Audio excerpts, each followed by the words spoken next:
Bonjour à vous, bienvenue à l'école de guérison divine. Nous allons lire le psaume chapitre 103, verset 2. Mon âme bénit l'Éternel et n'oublie aucun de ses bienfaits.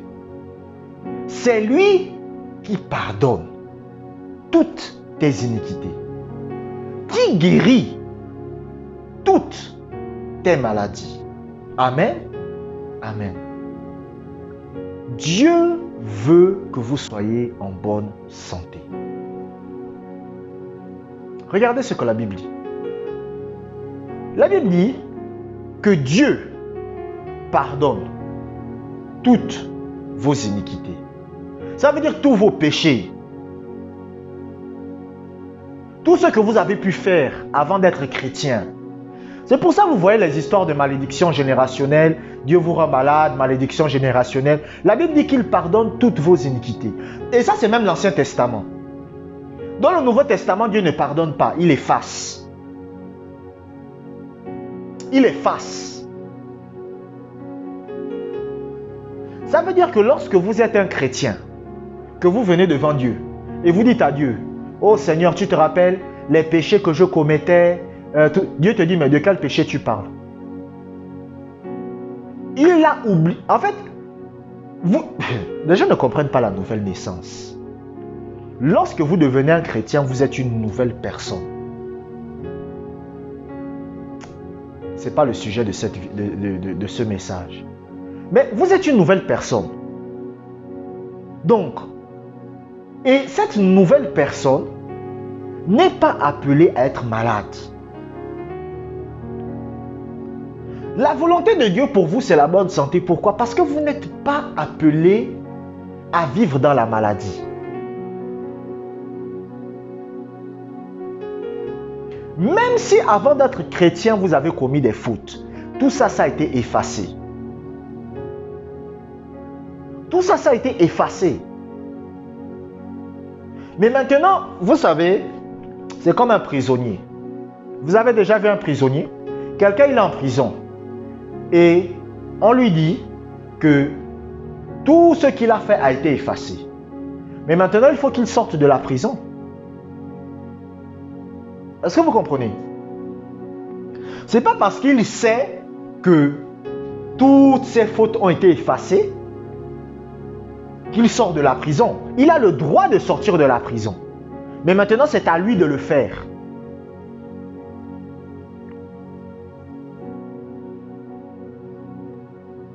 Lorsque tous vos... Écoutez, quand la Bible dit que Dieu a pardonné toutes vos iniquités, la Bible dit aussi quoi? Il guérit toutes vos maladies.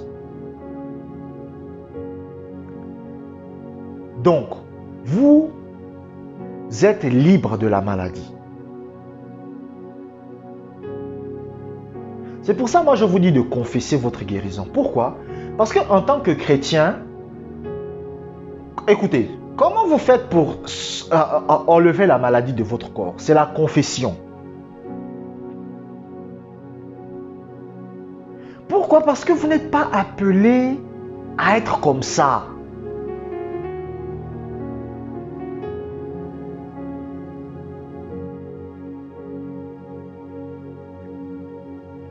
La guérison divine est le partage de tous les enfants de Dieu. Dieu veut guérir tous les chrétiens. Quand vous voyez un chrétien malade, ce n'est pas la faute de Dieu. Ce n'est pas Dieu qui s'est levé et qui a dit, je vais rendre malade cette personne.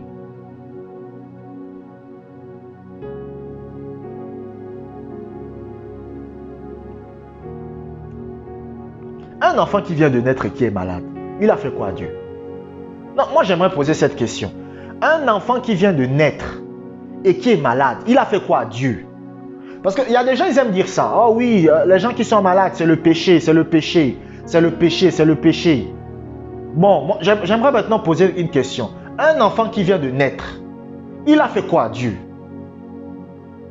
La dernière fois, j'ai l'un de mes frères là, il suivait une série sur Netflix, un tueur à gages. Et le gars tuait tout le monde. À un moment donné, on lui a dit de tuer un enfant. Il a dit non, je ne tue pas les enfants.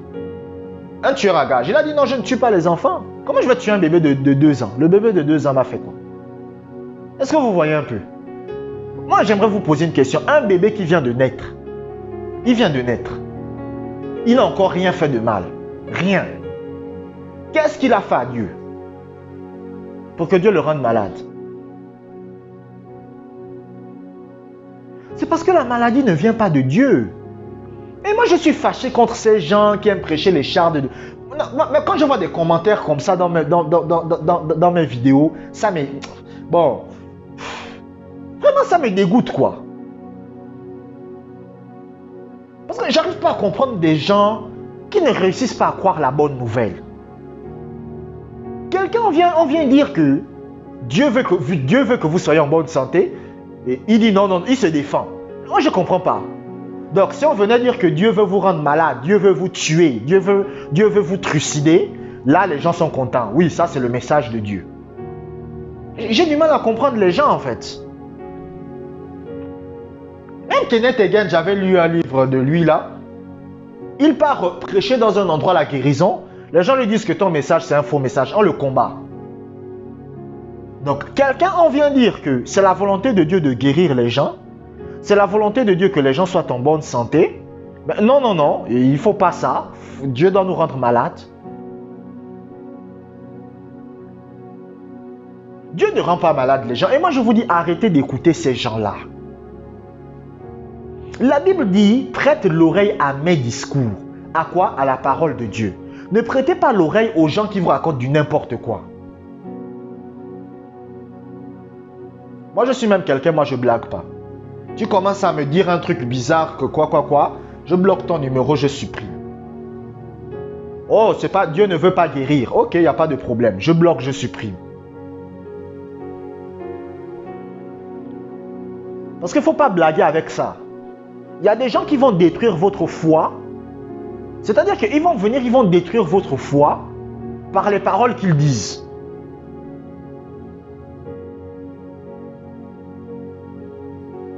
Et vous allez remarquer que ces gens...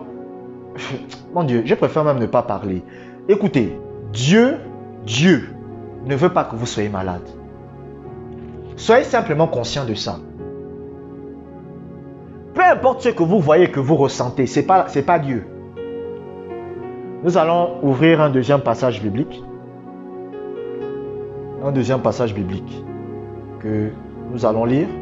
Luc, chapitre 13, verset 16. Luc, chapitre 13, verset 16. Et cette femme, qui est une fille d'Abraham, et que Satan tenait liée depuis 18 ans, ne fallait-il pas la délivrer de cette chaîne le jour du sabbat? Regardez ce que la Bible dit. La Bible dit qu'il y avait une femme qui était courbée depuis 18 ans. Oh mon Dieu. 18 ans. 18 ans. Elle était courbée. Et Jésus dit que c'était Satan qui la tenait liée. Un problème de dos, hein? Ah Seigneur, est-ce que vous connaissez des gens dans votre ville qui ont des problèmes de dos? La Bible vous dit que cette dame avait un problème de dos. Elle était courbée depuis 18 ans. Mais Jésus nous révèle que la personne qui faisait en sorte que cette femme soit courbée depuis 18 ans, c'est le diable. Ça ne veut pas dire que c'est le diable lui-même en personne. Mais ça veut dire que Satan a délégué un esprit chargé de lui faire ça. Lorsque vous lisez la Bible, la femme à la perte de sang, qui a fait 12 ans de perte de sang, imaginez-vous le calvaire qu'elle a dû vivre. En Israël, dans l'Ancien Testament, lorsqu'une femme avait ses règles, elle devenait impure. Elle n'avait le droit de ne rien toucher. Elle n'avait pas le droit de toucher quelqu'un. Est-ce que vous comprenez? C'était interdit. Mais elle, ses règles ont duré 12 ans. Donc, elle perdait du sang pendant 12 ans. La Bible dit qu'elle est allée voir les médecins. Les médecins n'ont pas pu régler ce problème. Mais ça venait d'où? Il y avait un esprit derrière. Derrière les maladies, il y a des esprits. Ce n'est pas dans tous les cas, vous comprenez? Mais dans 80% des cas, il y a des esprits derrière. Est-ce que vous comprenez? Les maladies incurables, c'est des esprits derrière.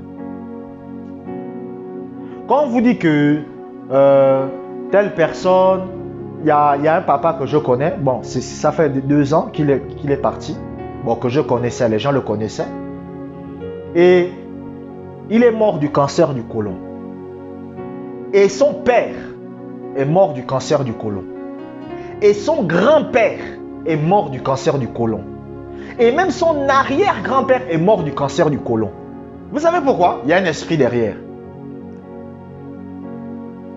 Parce qu'il y a aussi des esprits qui sont délégués aux familles.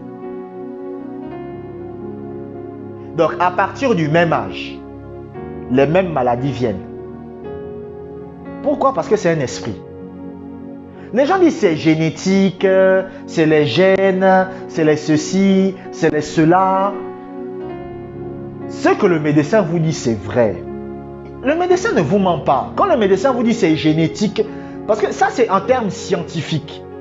Mais qui est-ce qui a fait ça sur le plan génétique? C'est un esprit. Vous avez des problèmes au niveau du cœur. Votre enfant naît, lui aussi, il a des problèmes au niveau du cœur. C'est un esprit. Même si sur le plan naturel, on va vous expliquer, c'est génétique. Voilà, le sang, c'est collé à tant, voilà, l'enfant est né comme ça. C'est vrai. Ce qu'on vous dit, c'est vrai. Mais ça vient d'où? C'est un esprit qui a fait ça. C'est un esprit qui a fait ça.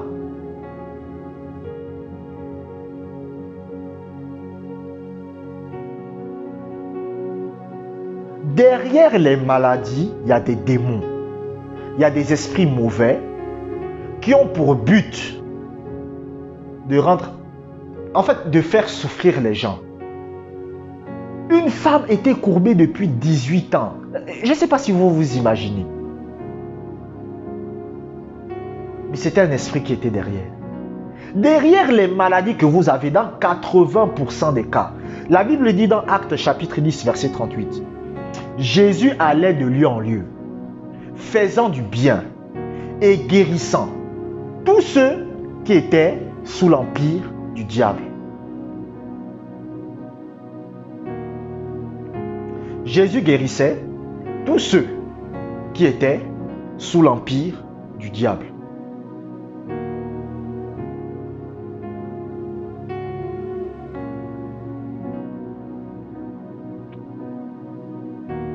Donc ça veut dire que les personnes qui étaient malades dans la Bible, c'était le diable qui les rendait malades. Et même aujourd'hui encore.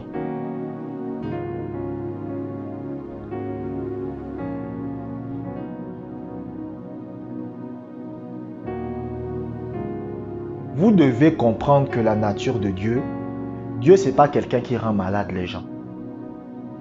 Dieu, ce n'est pas quelqu'un qui se lève le matin et qui cherche à rendre malade les gens. Mais Satan est derrière chaque maladie que vous pouvez voir. Quand vous voyez un chrétien qui souffre d'une maladie, ça veut dire que le diable est derrière ça. Maintenant, quelqu'un dit, comment se libérer de ça? Je vous ai dit, premièrement, ayez une communion avec Dieu, une relation avec Dieu. Et deuxièmement, faites la confession. Premièrement, ayez une communion avec Dieu, c'est-à-dire passez du temps avec Dieu. Vous savez, le Saint-Esprit m'a fait remarquer quelque chose la dernière fois. Quand vous confessez votre guérison, en ayant une communion avec Dieu, ça va se réaliser. Mais si quelqu'un n'a pas de communion avec Dieu, c'est-à-dire si quelqu'un ne passe pas du temps avec Dieu, ce qui va se passer, c'est quoi? Même si cette personne confesse, rien ne se produira. Vous devez avoir un temps que vous consacrez à Dieu chaque jour. Ça peut être 10 minutes, ça peut être 15 minutes, ça peut être 2 heures, ça peut être 3 heures, ça peut être 4 heures, ça dépend de vous.